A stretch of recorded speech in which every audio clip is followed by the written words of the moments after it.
हाय दोस्तों, आप सब कैसे हैं। आई होप मुझे पता है आप सब अच्छे ही होंगे।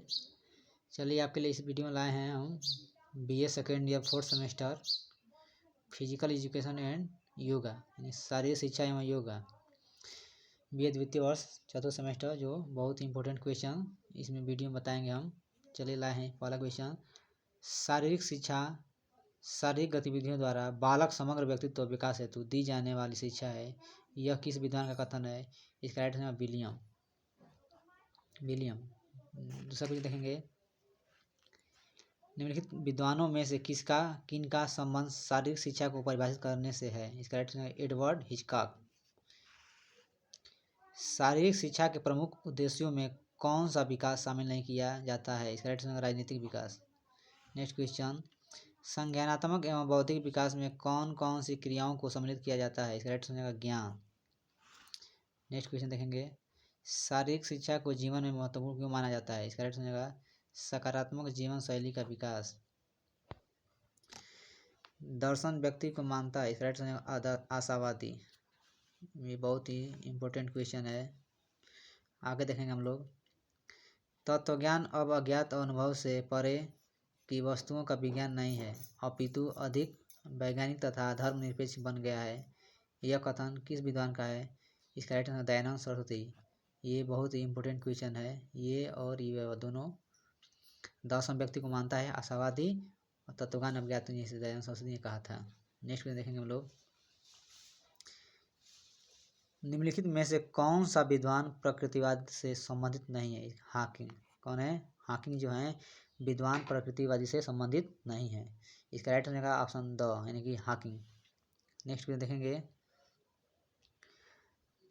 क्षणभंगुरवाद नामक दर्शन से संबंधित विद्वान कौन सा है। ये राइट है किरकेगार्ड। बहुत ही वेरी इंपॉर्टेंट क्वेश्चन है। आगे देखेंगे हम लोग।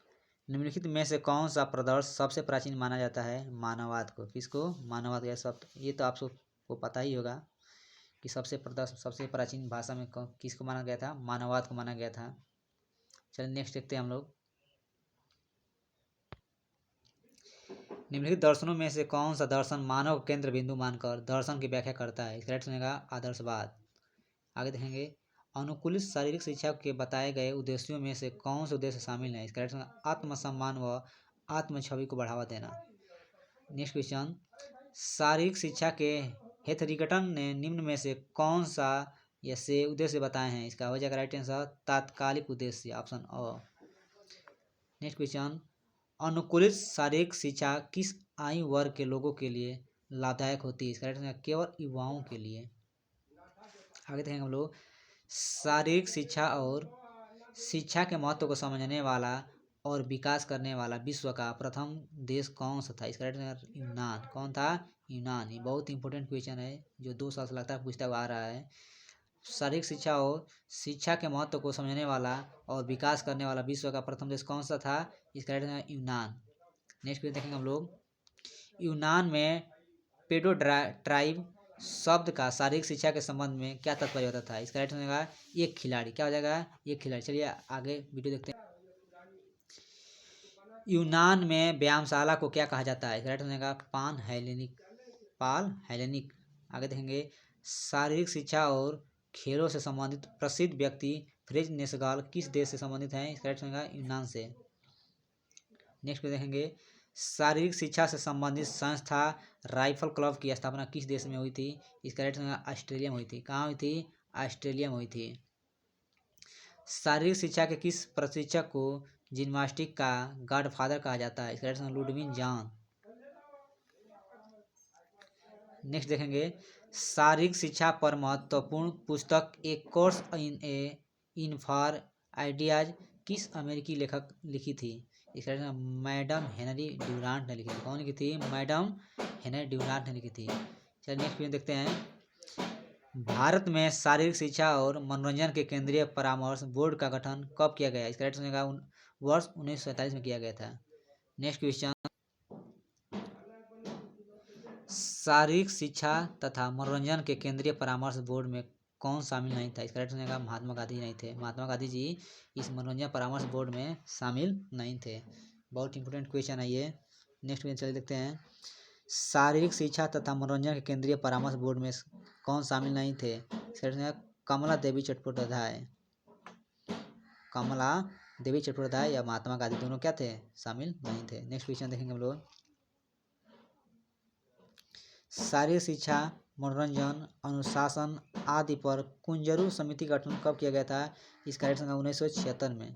नेक्स्ट, भारत में एशियाई खेलों का आयोजन कब किया गया था? इसका राइट आंसर वर्ष 1951 में। नेक्स्ट, भारत में खेलों में अच्छा प्रदर्शन करने वाले खिलाड़ियों को अर्जुन पुरस्कार देने की परंपरा कब शुरू हुई? इसका राइट आंसर वर्ष 1961 में। ये वेरी इंपॉर्टेंट क्वेश्चन है जो लगातार 2 साल से पूछता आ रहा है। नेक्स्ट क्वेश्चन देखेंगे हम लोग।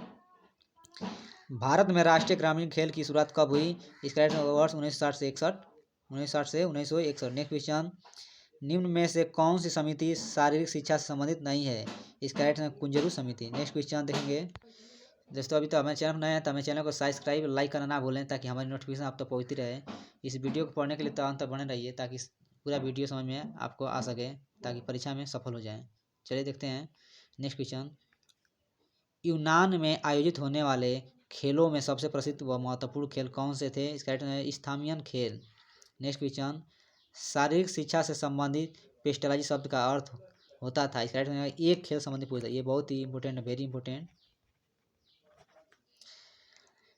शारीरिक शिक्षा से संबंधित पेस्टलाजी शब्द का अर्थ होता था। इसका राइट आंसर एक खेल संबंधी पुस्तक। नेक्स्ट क्वेश्चन देखेंगे। निम्नलिखित में से किस देश में शारीरिक शिक्षा को अनिवार्य पाठ्यक्रम का भाग बनाया गया था? इसका राइट आंसर भारत में। नेक्स्ट, इंग्लैंड में किस आयु तक बच्चों को शारीरिक शिक्षा अनिवार्य पाठ्यक्रम का भाग चलाया गया है, मैंने बनाया गया था? इसको 0 से 12 वर्ष तक आयु तक बच्चों को बनाया गया पाठ्यक्रम। नेक्स्ट में देखेंगे हम लोग। भारत में किस काल में शारीरिक शिक्षा का उद्देश्य केवल सैनिक शिक्षा से लिया जाता था? इसका राइट आंसर महाकाव्य काल से। किसके? महाकाव्य काल से। नेक्स्ट क्वेश्चन देखेंगे। भारत में महाविद्यालयों में शारीरिक शिक्षा को बढ़ावा देने के लिए राष्ट्रीय की स्थापना कब की गई थी? वर्ष 1956 में। नेक्स्ट, किस काल को शारीरिक शिक्षा व खेलों का स्वर्ण काल कहा जाता है? इसका राइट आंसर रोमन काल। ये बहुत इंपॉर्टेंट है, वेरी इंपॉर्टेंट क्वेश्चन। किस काल को शारीरिक शिक्षा व खेलों का स्वर्ण काल कहा गया जाता है? रोमन काल को। नेक्स्ट क्वेश्चन देखेंगे। स्वीडन में शारीरिक शिक्षा को ऊंचा दर्जा दिया जाने में किस विद्वान का हाथ था? पर हेनरिक लिंक का। नेक्स्ट क्वेश्चन, किस देश के शारीरिक शिक्षा को स्वर्ण युग के रूप में जाना जाता था? राइट आंसर रोम। नेक्स्ट,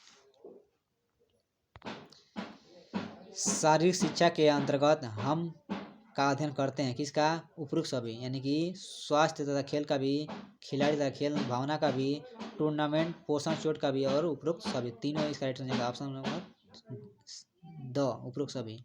नेक्स्ट देखेंगे। शारीरिक शिक्षा का लक्षण क्या है? इसका राइट आंसर व्यक्ति का सर्वांगीण विकास करना। इसका व्यक्ति का सर्वांगीण विकास करना बहुत इंपॉर्टेंट क्वेश्चन है जो 3 साल से लगता पूछता आ रहा है। Very important question. व्यक्ति का सर्वांगीण विकास करना होता है इसका राइट आंसर। ये पिछले कक्षा में पिछले वर्ष ही पूछा था। अभी आगे नेक्स्ट देखते हैं। शारीरिक शिक्षा में शारीरिक शब्द से अभिप्राय है। इसका राइट आंसर शरीर और इसमें समाहित मस्तिष्क, आत्म, आर्गन इत्यादि। नेक्स्ट क्वेश्चन देखेंगे हम लोग। शारीरिक शिक्षा के लक्ष्य को प्राप्त करने के चरण कौन कौन से? इसका राइट आंसर उपरोक्त सभी, यानी कि आध्यात्मिक विकास, भावनात्मक विकास, सामाजिक विकास, शारीरिक विकास और मानसिक विकास, यानी कि उपरोक्त सभी। चलिए नेक्स्ट भी देखते हैं। शारीरिक क्रियाओं पर केंद्रित अनुभवों द्वारा जो परिवर्तन मानव में आते हैं वे शारीरिक शिक्षा कहलाते हैं। यह कथन किसका? इसका वजह कैसिडी। नेक्स्ट, शारीरिक शिक्षा एक प्रक्रिया है जिसमें हर एक व्यक्ति उत्तम शारीरिक, मानसिक, सामाजिक कौशल एवं पुष्टि शारीरिक क्रियाओं के द्वारा प्राप्त करता है। यह परिभाषा किसने दी है? इसका वजह लिम्पकिन। नेक्स्ट क्वेश्चन, खेलो इंडिया प्रोग्राम किस स्तर की योजना है? राष्ट्रीय स्तर की है। बहुत इंपॉर्टेंट क्वेश्चन है, ये भी ध्यान से देखिएगा। खेलो इंडिया प्रोग्राम किस स्तर की योजना है? राष्ट्रीय स्तर की योजना है। किसका है? राष्ट्रीय स्तर। नेक्स्ट क्वेश्चन, खेलो इंडिया प्रोग्राम योजना कब शुरू हुई थी? इसका 2018 में हुई थी। कब हुई थी? 2018 में। नेक्स्ट क्वेश्चन, खेलो इंडिया स्कूल गेम्स को अब किस नाम से जाना जाता है, यानी कि खेलो इंडिया यूथ गेम्स के नाम से जाना जाता है। ये इंपॉर्टेंट क्वेश्चन ये भी है। नेक्स्ट क्वेश्चन, 2020 में शुरू हुए खेलो इंडिया यूनिवर्सिटी खेलों में किस आयु के विद्यार्थी भाग ले सकते हैं। इसका राइट बनेगा 17 से 25 वर्ष तक बच्चों क्या कर सकते हैं, इस 2020 में खेलो इंडिया में हम लोग भाग ले सकते हैं। इसका राइट आंसर हो जाएगा 17 से 25 वर्ष। वेरी इंपॉर्टेंट क्वेश्चन ये है। चलिए अंत तक वीडियो को देखने के लिए थैंक यू। आगे देखने के लिए वीडियो लग इसी वीडियो पर बने रहिए, ताकि हम इस वीडियो में 1 से 50 क्वेश्चन कराएं हल। अगले वीडियो देखने के लिए जय हिंद।